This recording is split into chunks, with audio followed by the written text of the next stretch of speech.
Kahit sobrang busy man tayo, makaluto pa rin tayo ng masarap kagaya nito. Sa sobrang dali ba naman at 4 na ingredients lang ang kailangan, aba, solve pa rin ang cravings. Una, mga itlog, butter or margarine, condensed milk, at desiccated coconut. Yan lang kasimple yung mga ingredients, oh. Tabi lang muna natin to ubang. Dito muna tayo sa kawali, wala tong laman. As in guys, walang laman, kahit tubig wala.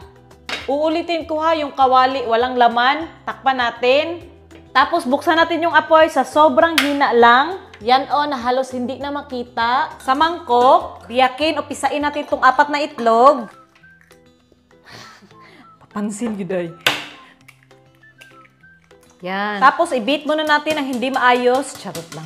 Okay na? Mga 1/2 cup na butter or margarine, pinalambot ko to. Tapos, paghaluin natin ng mabuti. Ito, nahalong-halo na yung butter at mga itlog. Medyo nahihirapan akong ihalo. Mas mainam na, melted talaga yung butter. 1 cup na condensed milk, pero hindi ko na pinuno para hindi masyadong matamis. Panghuli ang desiccated coconut, 200 grams. May nabibiling 200 grams na isang pack. Tapos, syempre, haluin natin. Ang sarap na tingnan kahit hilaw pa. Ang bango. Haluin natin ng maigi, no?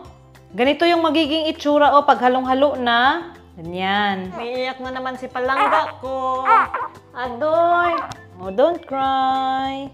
Hindi na ako naglagay ng baking powder, ha, kasi wala naman tong harina. Kahit anong container na gusto nyo, make sure na hindi natutunaw, ha. Nilagyan ko ng parchment paper. Ilagay na natin to. Tapos, i-flat natin ng maayos. Yan o, ipantay lang natin ng maayos, no? Sakto lang yung sukat ng ingredients sa 750 ml na container. Yan o, ang sarap na pero hilaw pa yan. Balik tayo dito sa kawali, uulitin ko, walang laman ha. Yan o, mainit na. Kahit anong patungan na hindi natutunaw, ilagay na natin to. Takpan at hayaan natin to ng 1 oras. Make sure na sobrang hina lang ng apoy ha. Update after ilang minuto. Madami pang time na natira. Sa loob ng 1 oras, hindi ko talaga binuksan yung takip ha. Ngayon pa lang. Oh my God. Tusukin natin kung luto na ba. Wow, dry na, meaning luto na. Patayin na natin yung apoy. Nagamit ako ng luwag kasi sobrang init nito. Lipat natin dito. Tapos baliktarin natin. Macarons na macarons yung amoy, ang bango. Tanggalin natin tong parchment paper. Sinasabi ko sa inyo guys, hindi natin kailangan ng oven. Hiwain natin.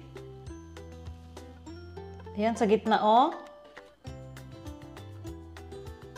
Wow. Yan yung itsura oh. Wow. Subukan nga natin. Ang sarap, nakakabusog, hindi matamis. Sakto lang. Ang simple lang ng mga ingredients, no? Tapos makagawa ng masarap na ganito.